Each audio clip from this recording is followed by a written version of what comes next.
Thank you.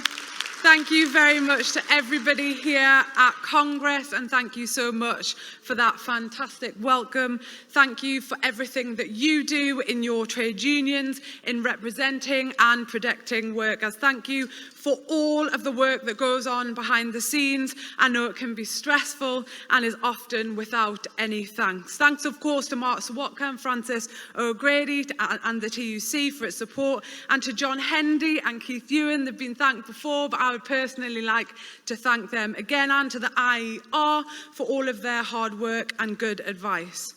The people in this room do the most amazing job of all.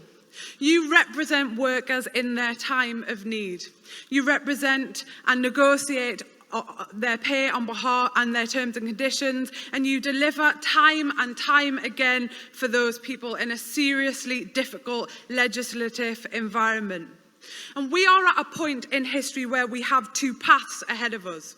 We can have a very stark choice about what kind of society we want to be. One path leads us to more deregulation, privatisation and poverty pay.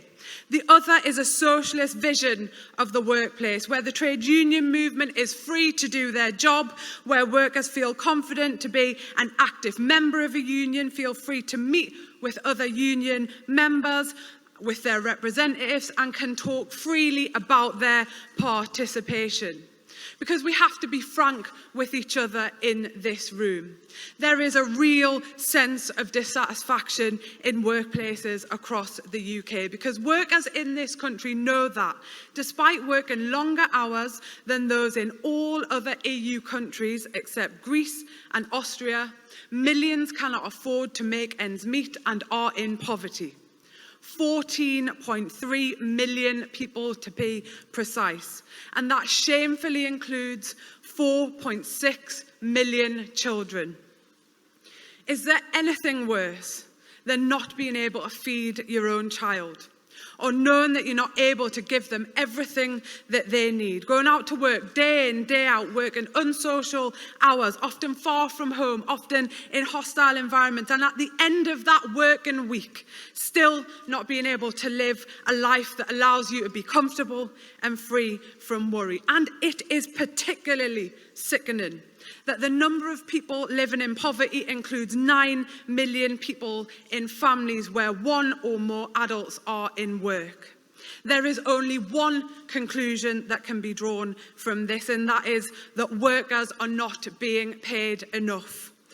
A recent survey of its members by USDO, the shop workers union, found that half of the members surveyed had missed meals in order to pay essential bills, with well over a third doing so on a regular basis. These appalling statistics are the consequences of the fact that in real terms, the value of people's wages is still lower than that of 10 years ago. Yet leading chief executives are now paid 133 times more than the average worker. So while some are quite literally able to lounge around in their excessive wealth, there are huge numbers of people who cannot put food on the table, who are stressed by their rise in debt, who are buying their shopping on credit cards, who are riddled with worry that another price increase will break the bank. There exists in society staggering levels of inequality. In the UK, 40% of total income goes to the top 20% of earners, while just 7% goes to the bottom 20%. And we know very well that pay stagnation and income inequality are a direct result of the attack on workers' ability to organise through their trade unions. And so, I want to explain this. So trade unionism, to everyone outside of this room, is a simple and beautiful concept at the heart of this movement. And for every young person who has only ever heard about trade unions through the framework of the vested interests of those whose aim it is to smash organised labour, I want you to know that the best way to see your pay increase, to see a safer environment at work, to feel freer to express your opinion and have your rights realised is to join a trade union. It is the best thing that you will ever do. But trade unionism is not just about protection at work. It's not just a personal insurance scheme, is it? It's a statement of a common bond between fellow working people, because all we have is each other. And I understand that the Labour Party has not always been the best ally of the trade union movement. New Labour, with its 3 parliamentary majorities, could have repealed the restrictive anti-union Thatcher legislation, and shamefully they missed that opportunity. And as a result, and you'll have felt this in your workplaces, many working class people lost confidence about which side this party was really on. But now, under Jeremy Corbyn's leadership, we have a once-in-a-lifetime opportunity to right that wrong, and we will do just that.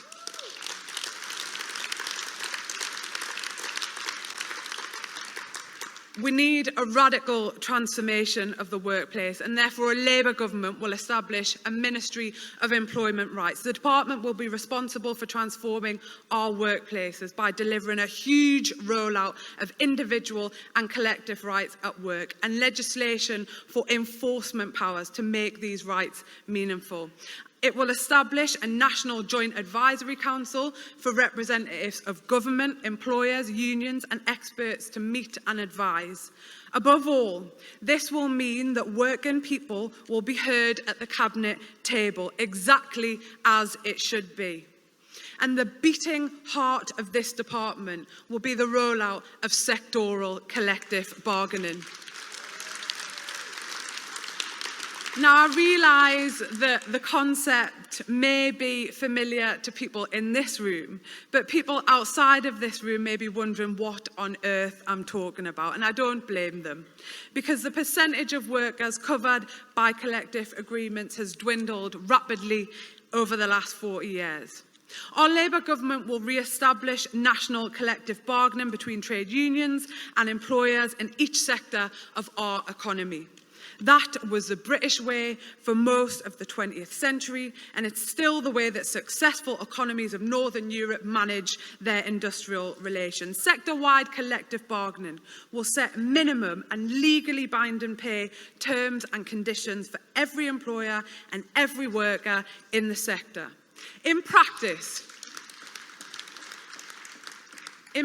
that means rather than the employer having all of the power to determine what your conditions and pay are at work, they will be legally obliged to enter into negotiation with your trade union. A giant step forward in rebalancing the unequal power relations that exist between worker and employer.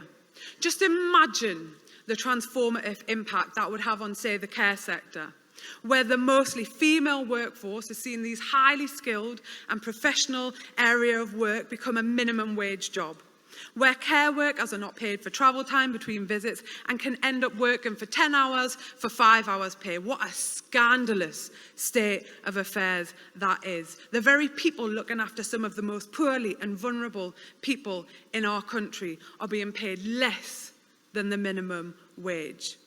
And think of the effect on those in their care. Well, we are calling time on this kind of exploitative practice, because under a Labour government, those care sector employers would be legally obliged to come to the table and negotiate all aspects of industry, the conditions in the workplace, and fundamentally their pay. So whether you are a care worker from Dundee or Durham, you would be secure in the knowledge that minimum terms and conditions negotiated for the sector will restore dignity and a decent life to you and those you look after. As socialists, we know that to blame individuals for what are failings of the system is futile. We don't do it. We know that often, though, issues over pay and jobs can fuel racism towards minority communities who have come to live and work here. It is utterly misguided to blame the suppression of wages on migrant labour.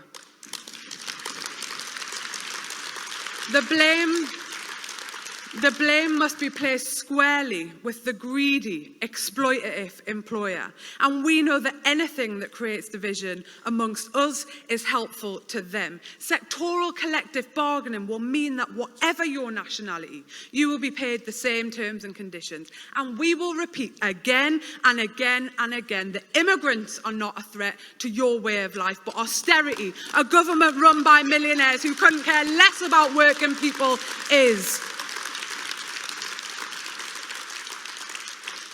And of course, collective bargaining will take time, but in the meantime, once we have passed the legislation, there will be things that we can do very quickly. Jeremy mentioned them earlier, but let me say again what will change, and let's repeat this over and over to every single person who says nothing will change. We will fix the problem of different categories of worker having different rights by creating a single status of worker for everyone at work, except those genuinely in business on their own account. We will ensure every worker has their full right from day one. We will raise the minimum wage for all workers over 16 to £10 an hour by 2020. We will eliminate zero-hour contracts by requiring employers to give all workers a contract that accurately reflects their fixed and regular hours. There will be 4 new public holidays on top of the statutory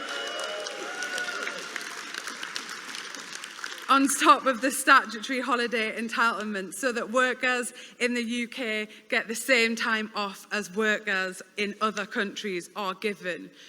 We will once and for all make equal pay a reality and make equality and discrimination law fit for purpose. We will hold a public inquiry into blacklisting to ensure that that truly shameful practice becomes and remains a thing of the past. We will ban anti-trade union practices and protect union members from intimidation, harassment and threats. And we will strengthen protection of trade union representatives against unfair dismissal. And of course, the Labour Party will repeal the 2016 Trade Union Act, but more than that, will stop trade unions being weighed down by unnecessary and burdensome legislation and create new freedoms that enable workers to organise and negotiate better pay and a better quality of work and life. So, of course, we'll facilitate online balloting, as you resolved yesterday afternoon. But we'll go further than that. We'll allow workplace ballots and elections secret, secure and free from interference. We will make trade union access to the workplace much easier. And as the Secretary of State, the future Secretary of State, I shouldn't get ahead of myself, as the future Secretary of State, let me assure you that I understand that working class people do not withdraw their labour without good reason. It's the last resort when all else fails. So our new trade union rights and freedoms will acknowledge this. What we are proposing to do is not an act of charity from the Labour Party to the trade union movement, but it's simply upholding our international obligations and doing what is right by working class people.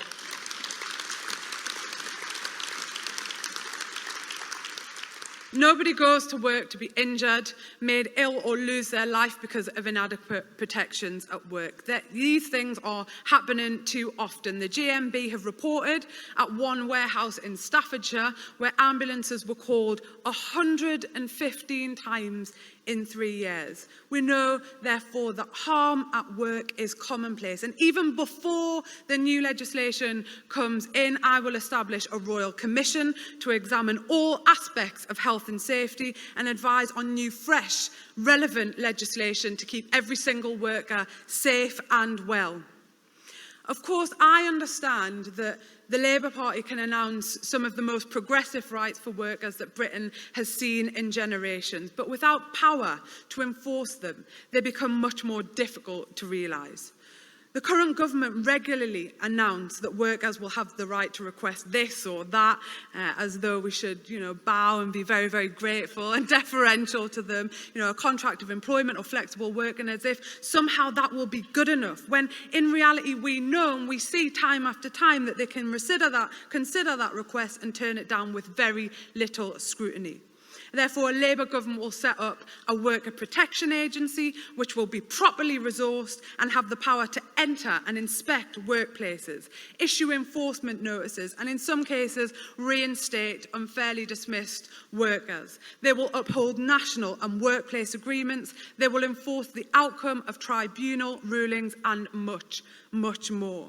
This will be a mechanism that good employers can use to stop being undercut by bad employers. The agency will fundamentally be an ally of the worker, the trade union and the good employer.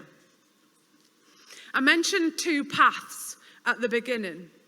One which further entrenches us in the grip of unfettered capitalism and worker exploitation, or one which breaks from this tradition, offering a wave of hope to working people. I know that every single person in this room and working people across the UK will choose the path of hope, of light and of justice. It is now within our gift to deliver it. That's some responsibility. But I honestly have never been more optimistic that our movement can achieve what we've set out to do throughout history, and that working people will see that. They will see a socialist-led Labour government delivering the most progressive and life-changing legislative programme the country has ever seen. And when we are attacked for that, which we inevitably will be attacked for that, we should remember that our opponents do not attack us because they are strong. They attack us because they are weak and they are losing their grip. They attack us because they know very well that we are the ones in the right. We must have that change, brothers and sisters, not just for working people, but for the planet that we inhabit. The crossroads that we have talked about for many years has arrived.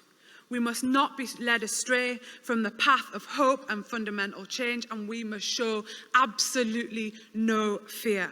We have to stay focused, and in the coming weeks and months, as a movement, we have to convey to the almost 33 million workers out there and the families who depend on them exactly what it will mean to have a Labour government. John McDonnell promised to bring unions into the heart of government. My department is the door through which they can enter. But this inspiring vision, these essential reforms, will be no more than a dream if we don't win the next election. So we will depend on you, your resources, your influence, your energy, your eloquence and your persuasive powers to get the message out to working people of our four nations. But have absolutely no doubt, brothers and sisters, that we can and we will win. Thank you very much.